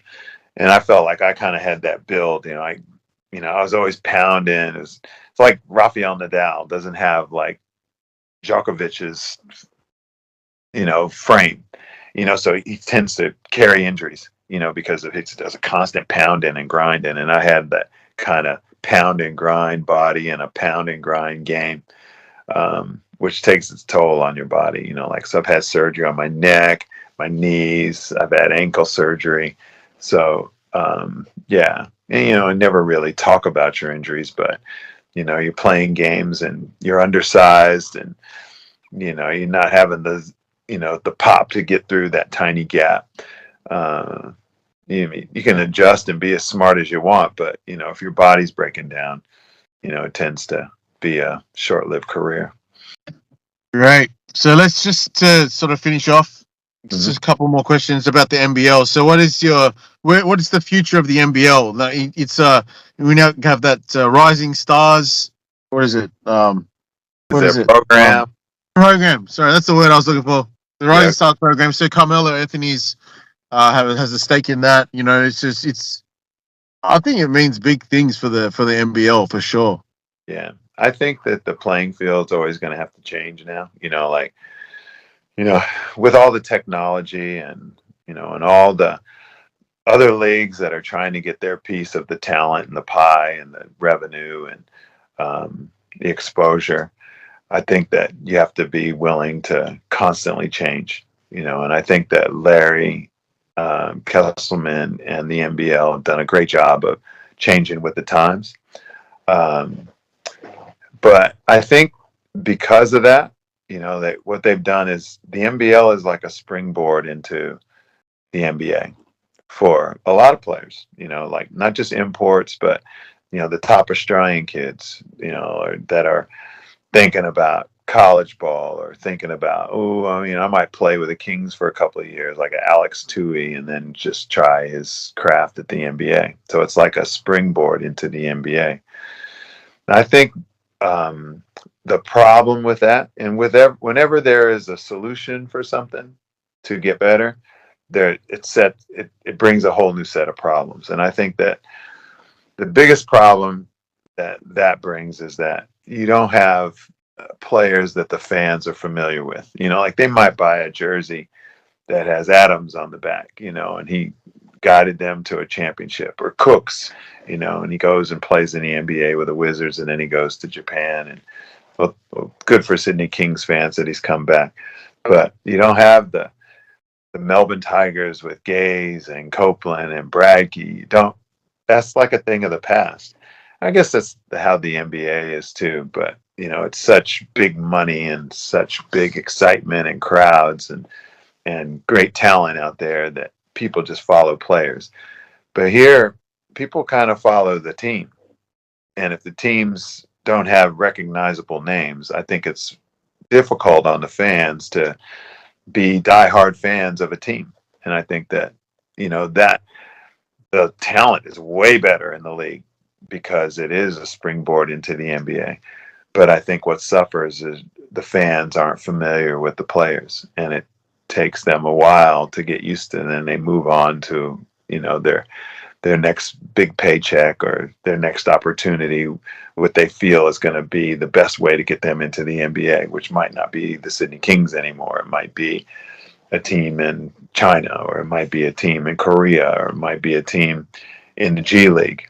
And I think that's always going to be the battle, how do we keep our fans happy? Yeah, I think I see where you're getting at. It's not like you said with Andrew Gaze, Shane Hill back in the day, like today, like Brad Newley and Chris Golding established themselves in the NBL as superstars of the NBL. Right. Through their time, we've seen them grow as players, but the springboard sort of aspect of it is sort of, like Jock Landale. Oh, their plan is just to go into the NBA anyway. So it's sort of like, what about the fans? They're going to follow wherever he goes over there. But what about the loyalty that they showed to the team? Sort of leaving it up in the air a little bit. It's just sort of like, okay, so when are they going to go to the NBA? When are they going to go to the NBA? I think I see what you're saying. Yeah. Yeah. I mean, I'm not having a go at the players and saying that they're No. disloyal to the fans or anything like what's the earning capacity for a professional player in any sport? You've got to, it's not like, in business, you work your way to get to a executive position by the time you're, in your late 30s or 40, but you've earned good money, and then you earn your top dollars when, later on in your career, where it's different here, like you've got to get it in your mid 20s, and you've got to have it. You've got to earn everything you could possibly earn from the sport by the time, if you're lucky, to 35. That's if you're lucky, and that's rugby league, that's cricket, that's basketball, that's AFL, it's everything. So I would never begrudge anybody that is trying to put food on the table, get a couple of houses paid for, and look after their future as early as often and as early as they can. I just think that the NBL has to find a way to have that little happy medium, to be one of the best leagues in the world, and yet still have something for the fans to hang on to, other than, that was a great game by what's his name, that guy that came from the Golden State Warriors. Yeah. So. Clark. Yeah. Ian Clark. Yeah. Yeah. Mm-hmm. Yeah. Well, that's exactly right. There's nothing wrong and no slight on this being the NBL being the springboard for the NBA, that's great because it's the business aspect of things has sort of become, each player is his own business, endorsements, the whole deal, their social media presence, it all plays a part. So yeah, all the best to whatever player, but yeah, that's just the how the league is these days. Oh yeah. The league or the basketball in general, really, professional basketball. I'm a basketball tragic, so if I go to the game, I'm gonna watch the basketball. I don't have to go buy somebody's jersey. I'm not a child. I'm a grown man that understands the game well enough to know that the people that are on the court right now are legitimate professional players. That not only have a job, for the Sydney Kings, but they could have a job in numerous players in numerous countries, and they're playing at a high level. Like they're expected to make open shots. They're expected to make plays when they're coming downhill on somebody. They're expected to block shots and be a rim protector. And that's fun to watch, like, so yeah, I don't want to sound like I'm being negative about the league having the best talent they can possibly have, because I sure enjoy going to watch NBL at the NBL level. The team that gets hot at the right time, Tasmania, or the team that, every year seems to have a contender, even though they have different players, like the Sydney Kings. This year they didn't, but, this past season they didn't. But, Melbourne United, like they're going to put a good team together. Perth Wildcats, they're going to put a good team together. And credit to those organizations, because that's not easy to do, bringing in new people constantly and still being successful. No, it's I think definitely. Look, the NBL is at a place where it's never been before. I mean, it's just continued to rise. I think definitely the popularity is just going to continue to rise as well. Once we've already gained the respect, haven't we? Now we aren't on Australian ESPN. Like it's big time now. Yeah, the NBL. What game did we meet? Was it at the Interwest when they played against the Comets? Yeah, their last two games. Yeah, so I met you the first. I can't remember who the team was. They got them into the finals. Mm-hmm. The NOS Bulls, and then I saw you at the Comets game. Yeah, and Bill Wiley Bales. Man, yeah, that's the one. Yeah. That's why I brought it up, because that's the first time I've ever seen Bawali off the leash. Like he had all the freedom. He put that team on his back. Like that's what I'm talking about. Like the talent, and he's Australian, born and bred. Like and they were behind by like 12 points at the half, and they clawed their way back. And like you said, that and just when he do you remember when he did that step back three? Swished it. I was like, and he was coming in full pace, and every possession he was running full pace, didn't lose any energy, didn't even. I don't think he even came off onto the bench. Like I was so impressed. Yeah, whole game, and apparently, and I was looking at his stats. Like the second half of the season, I don't know how he wasn't MVP of the league. He went to work. Oh man, but I know that I just had to bring that situation up, because that's what I get excited about. These young Australian kids, he is fearless, and that's what you have to be to play at the next level. I can't wait for him to get into a situation on an NBL team where he's got the freedom to play like that. Him downhill, what a nightmare. Imagine backpedaling on that. He's coming out, pulling up on a dime, whack three, strong, quick, mean. He's got that mean streak in him. Like there was one play, they reversed it, and he got mad, and that was it. Yeah. Unstoppable. I mean, and he has all the moves. I mean, ISO moves, shooting from three, and layups, contact. He was very physical with it as well.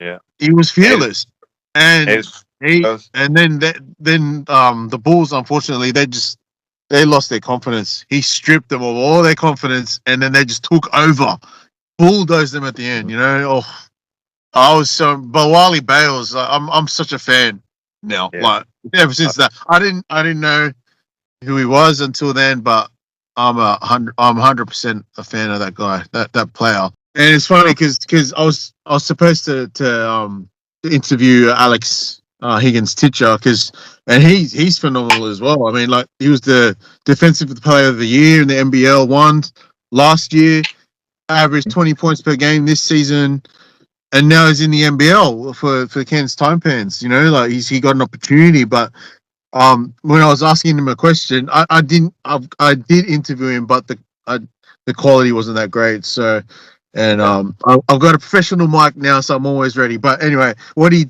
said when I asked him, like, so who do you look up to in the NBL? He said, "Oh, I never watched the NBL." Oh yeah, he's a He had no answer. I was like, I'm the same. But it's changing now. I think it's changing now. You know, I've been to more games in the last 5 years than I ever have ever. So you know, credit to the league. You know, mm, mm, mm. getting new people coming to the games. You know, if the basketball's not good, then you know that doesn't happen. You know, and then it's like they're getting the best players from NBL one. You know, that's great that they're getting players from NBL one. They're getting players from homegrown talent on the Australian team. The Center of Excellence. You know, those guys are going away to college, coming back, and being professionals here in this league. So, I think that they're aware of like Australians having something to identify with when they come watch a game. And if they can entice these young players that are going away playing college basketball in the U.S. and then coming back here and then playing in our league and having an impact, like young players. So I think that Bawali went to University of Hawaii or a college in Hawaii somewhere. I don't know exactly where he went, but he went for 1 year and then he came back to play in the NBL professional league in his not his hometown, Sydney, and then in the NBL in his home country. So hopefully there's a trend of that, and we get to see this homegrown talent be fearless like that. He was fun to watch. Mm-hmm. Yeah. Because it's one thing to just be successful or you're a good player, but if you're that player that people can't keep their eyes off you, like when you're strutting around with all that confidence and knocking down big shots and inspiring your team, man, you're watching that player just even when he doesn't have the ball, like, man, what's he going to do next? That's how I felt when I was watching him. So Yeah. Mm-hmm. that's what young Australian players are doing now, and it's exciting. Yeah, I mean, you got him. I mean, in the NBL, you got Jalen Adams. From what we saw with Bawali, I mean, we need more of that. I think that more of that is going to come through. The skill level it's going to continue to rise. So Yeah. I think there's a lot of positives. Yeah, I'm looking forward to it. Yeah, all right. Yeah. Okay. Yeah. Cool. Well, thanks for your time, Steve. I really appreciate you spending the last 2 hours. Yes. Happen. Well, Talking old school hoops. That's gonna happen. yeah. We covered a lot of ground here, and look, we'll catch up again sometime soon, and I might catch you another Bulls game. Okay. All right, man. Pleasure. All right. All the best. Thanks a lot. All right. We'll Bye. see you.